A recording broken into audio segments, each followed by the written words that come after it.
Thank you, Elizabeth. Elizabeth worked and lived in St. John's for a long while. I'm so happy that she talked about Newfoundland. I didn't actually talk about Newfoundland in my speech for some bizarre reason. Usually I talk about Newfoundland all the time. I'm completely xenophobic. But let me just start. Madam Chancellor, President Lumpkin, Madam Chair, distinguished governors and faculty members, parents, friends, and most important of all, graduates. Thank you so much. To receive an honorary degree from the first institution in Canada to provide women with a higher education, from the first independent women's college in the entire British Commonwealth, is indeed a great honor and makes me feel so happy. Thank you. First, on just a little, oh good, yes, let's clap. Let's clap for the Mounts, that's great. On a kind of cautionary note, let me, first of all, beg you to remain calm, to not become frightened or alarmed, and for the love of God, do not call 911 emergency services. But if you must call, please refrain from berating and cursing the young woman who answers the phone and calling her filthy names. I feel I must mention this because of late, it seems, perhaps because of my advancing years, that my just showing up somewhere is enough to strike terror into the hearts of even the strongest 300-pound men.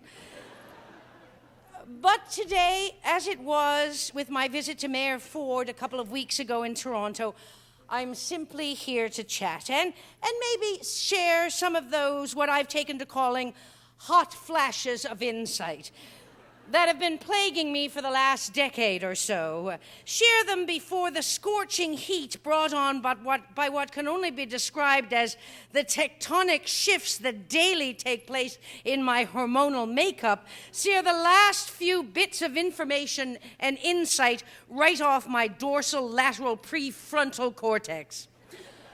Dorsal lateral prefrontal cortex. I thought I'd just say that because, hey, well, we're here at a university. And while I'm at it, I might mention my ventromedial prefrontal cortex, sometimes referred to as the devil region of the brain. Now, unfortunately, I'm quite familiar with my ventromedial bits because where I went to school in an all-girls convent school, taught and terrorized by the Sisters of Mercy, K's at 12, quite a misnomer actually, the Sisters of Mercy, kind of like when you call a really big person tiny. What would be the antonym for mercy? Meanness, I guess, or something like that. I know what you're thinking. Why in the name of God bring up mean nuns now? Here in this university who so kindly conferred an honorary degree on you, a university that was started by nuns. Well, I just can't help it, I guess. It's my makeup. It's in my nature. I seem to be driven on by forces beyond my immediate control. Dark, satanic forces, Sister Mary Nano, principal and chief tyrant of Holy Heart of Mary Regional High School for Girls, would have called them, controlled probably by the ventromedial prefrontal cortex of my brain, causing me to speak in the voice of the devil's own dark, sick soul and start in, here at this august gathering, about the nuns. Well, don't worry, I won't. Age, which is a great thing, age changes everything. Mayors of major Canadian cities become terrified of you and fall apart completely and start lying like rugs. You finally get that whole discretion being the better part of valor thing, well, sort of, though honestly, most of the time I can't even remember the word discretion, let alone act with it. And even words are different now. If someone says hip to me now, I immediately think replacement.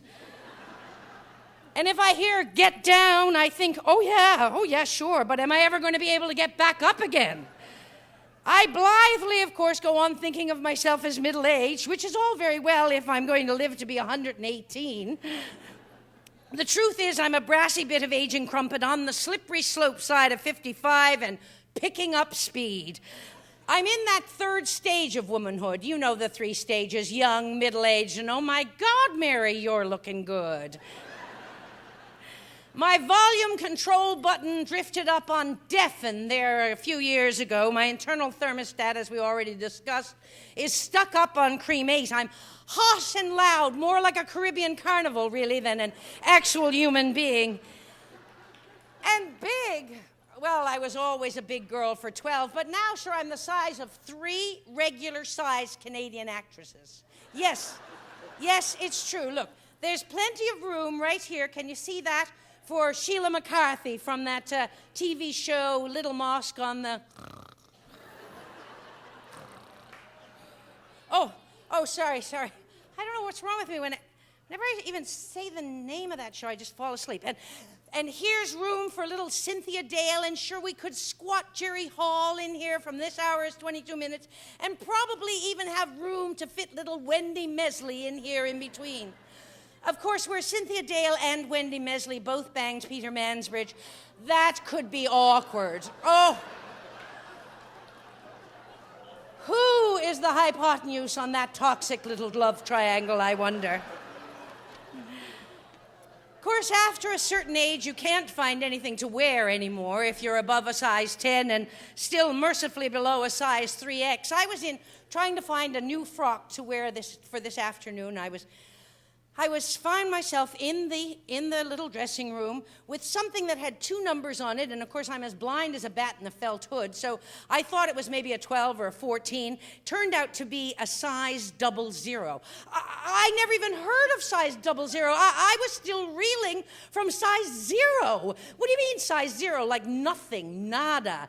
Empty, and now we've got to be size 00. The boys are over at the gym, drinking the steroids, bulking up, and we're over here chained to a Stairmaster, gnawing on a Kleenex for roughage, and living on Diet Coke, trying to disappear. And apparently this, and not wearing any underpants, and being always available to provide oral sex to all and sundry, is apparently what they're calling third-wave feminism. Who knew? Who could have imagined back in the 70s in our consciousness-raising circles that this is where feminism would end up? Of course, that's the funny thing about the future, isn't it? I mean, who would have thought exploding underpants would have been the great terrorist threat of the last decade?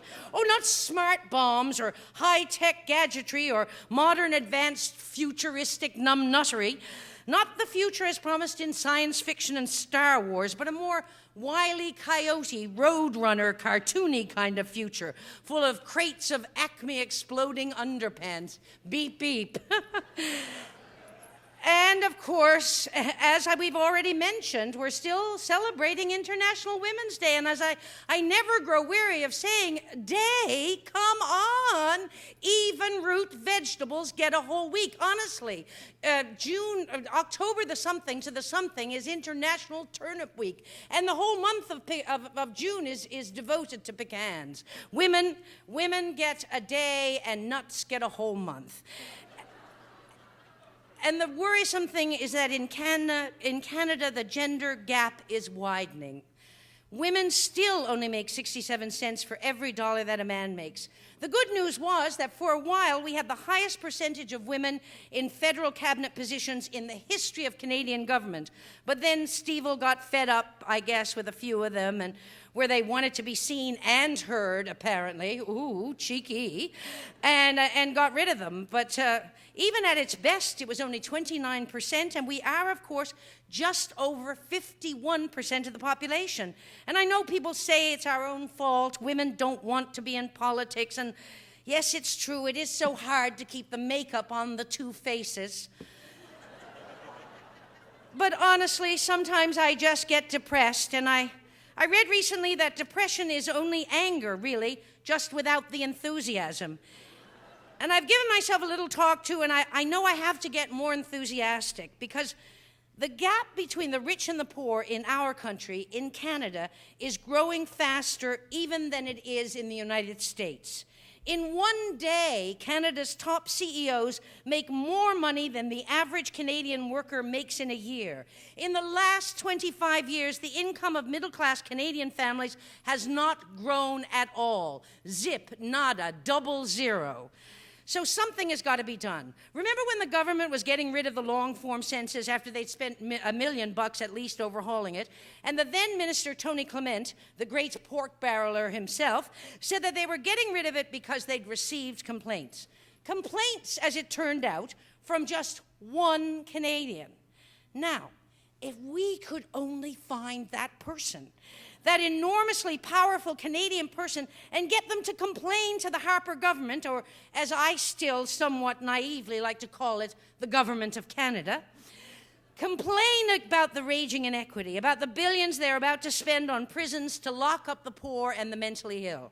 Because according to Harper's government's own figures, over 80% of the people in Canadian jails are suffering from a severe mental illness, or they're suffering from fetal alcohol syndrome, or a serious head injury, with over 90% of them in the grips of a crippling addiction. And on top of that, the crime rate is falling. Oh, if we could only find that person and get them to complain. Or, alternately, if our great Canadian genius, Northrop Frye, is right, that a people's character is formed by their geography, well, we couldn't hope to be anything less than big and noble, could we? I guess, well, a little bit cold and perhaps stony on occasion. But, because, I mean, we're rotted out with geography here. What with 3 oceans, the huge and awe-inspiring Arctic, 9,984,640 square kilometers of good earth, the second largest landmass in the world. Now, Hegel said that history has taught us nothing except that we learn nothing from history.